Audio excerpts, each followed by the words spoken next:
Good afternoon, beta. Today we'll start new lesson, that is gravitation. What is gravitation?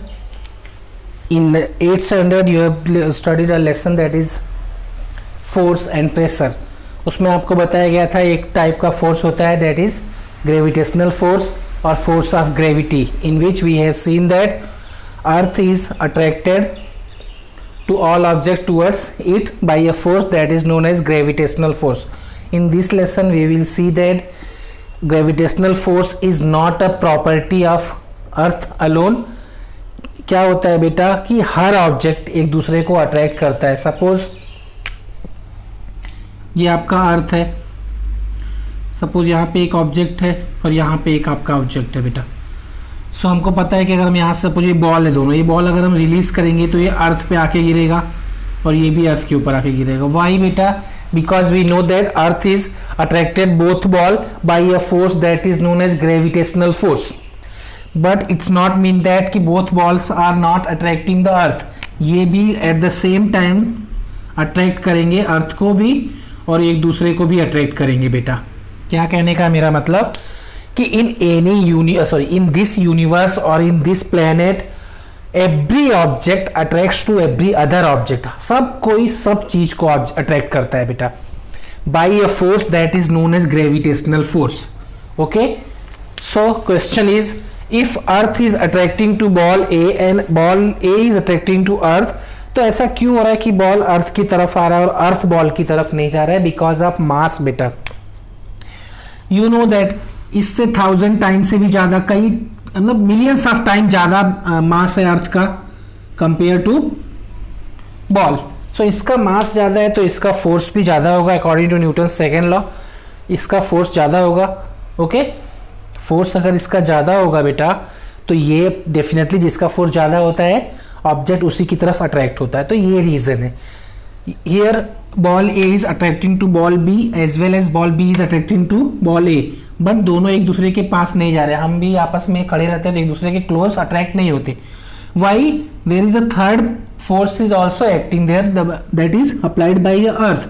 तो हमारे body पे अगर suppose 1000 लोग हैं तो हजारों लोगों का फोर्स हमारे बॉडी पे लग रहा है, बट वो 1000 फोर्स लेस देन है कंपेयर टू द अर्थ. तो अर्थ का फोर्स सबसे ज्यादा है, इसलिए बाकी फोर्स जो होता है बेटा वो नेग्लिजिबल और नेग्लेक्ट हो जाता है और इसलिए सब कोई अर्थ की तरफ अट्रैक्ट होता है. ओके, तो ये ऑब्जर्वेशन न्यूटन्स ने किया था बेटा when he was sitting under the Apple tree.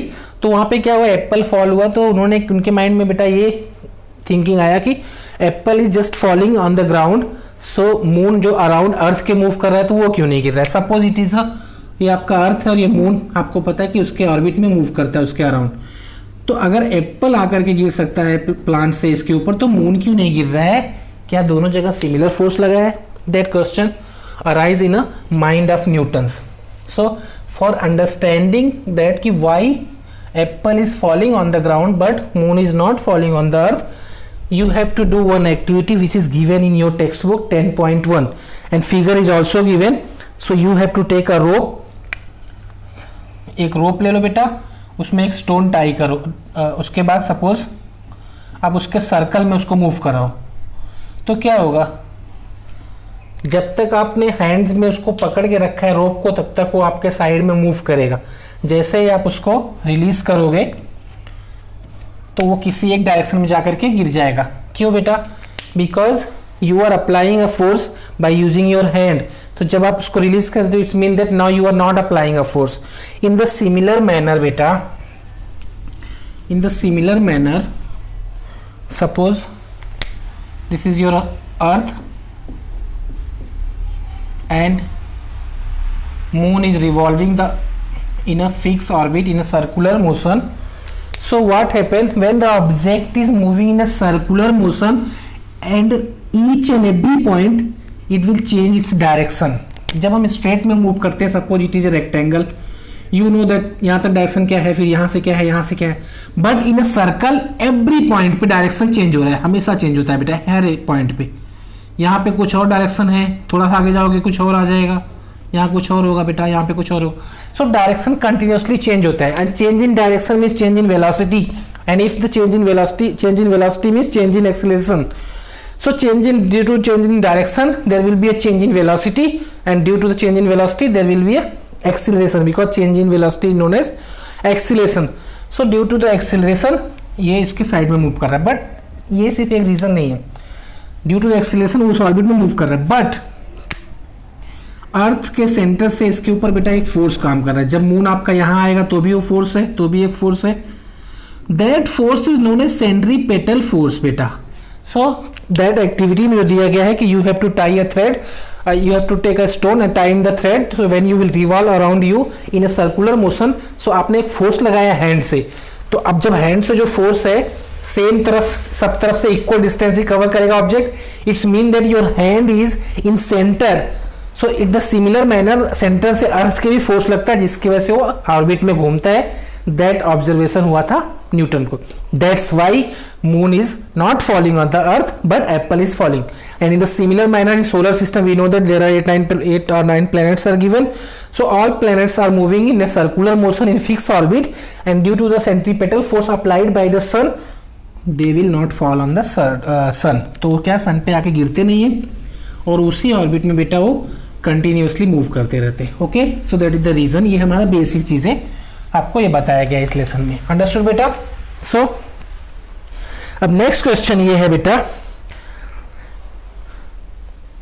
जो हमने बात कर लिया ऑलरेडी, हम इसको न्यूमेरिकल के फॉर्म में डिराइव करेंगे. सो ग्रेविटेशन क्या है कि every object attracts to every other object by a force. उसी को माइंड में रख करके बेटा यूनिवर्सल लॉ ऑफ ग्रेविटेशन बनाया गया है, जो ऑफिशियली आपका फर्स्ट टॉपिक है. What is universal? It is very important topic. हाँ, universal law of gravitation. What is universal law of gravitation बेटा? जैसा मैंने आपको बोला बेटा, just take 2 object, not more than that. What is the definition of gravitation? Every object attract every other object by a force. Universal law एक law बनाया है Newton ने, जैसे 3 लॉ आपने ऑलरेडी पढ़ा है, and all these 3 laws are, those 3 laws were based on motion, and this law is based on gravitation, which is attracted by each and every object to other objects. Okay beta, so take 2 objects. Now what is the universal law of gravitation? First I will define and then derive the equation that you have to use in numericals. Every object in this universe, every object in this universe attracts every other object by a force. Yes, definitely they are attracting to each other by a force. That force is gravitational force. Understood beta? So every object in this universe attracts every other object by a force. That force is directly proportional to, directly proportional means what? If you are increasing, suppose A and B, suppose X and Y are directly proportional to each other. This is the sign of proportional. If we are saying that X and Y are directly proportional, it means that when you will increase X, Y will, when you will increase Y, X will increase, or you can say that when you will increase X or decrease, in the similar manner Y will decrease. That is the directly proportional. एक quantity को आप reduce और increase करोगे, दूसरा भी होगा. So universal law of gravitation, इसका statement दिया है बुक में बेटा, आप वहां से एक बार देख लेना. Universal law of gravitation states that, statement से डेरिवेशन होगा बेटा. Universal law of gravitation states that every object in this universe attracts to every other object by a force. Okay, that force is equal to the, that force is proportional to the what? That force is proportional to the product of their masses. वो force क्या है बेटा? वो proportional है किसके? इन दोनों के मास के प्रोडक्ट के. That is directly proportional to the product of the mass of objects, both objects, and well as inversely proportional to the square of distance between them. अब इसको मैं न्यूमेरिकली समझा रहा हूं तो स्टेटमेंट भी समझ जाओ, तो न्यूमेरिकली उसको भी. Here is 2 object A and B, and distance, take distance between A and B जो है वो R है. इसका मास ले लो बेटा m1 और इस ऑब्जेक्ट का मास ले लो m2. सो न्यूटन एक universal law of gravitation states that every object attracts to every other object by a force, दोनों अप्लाई करें, ओके, दोनों एक दूसरे को बेटा अट्रैक्ट करें। So every object attracts to every other object by a force, that force is, जो force से अट्रैक्ट कर रहे हैं एक दूसरे को, that force is directly proportional to the product of their masses, क्या है mass, m1 and m2, and inversely तो फ्रैक्शन में लो, inversely proportional to the square of distance between them, that is the statement. Okay, I hope समझ में आया होगा आपको। in this universe every object attracts to every other object by a force that is directly proportional to the product of their masses and inversely proportional to the distance with inversely proportional to the square of the distance between them। अब इसी को हम आगे बढ़कर derive करते हैं।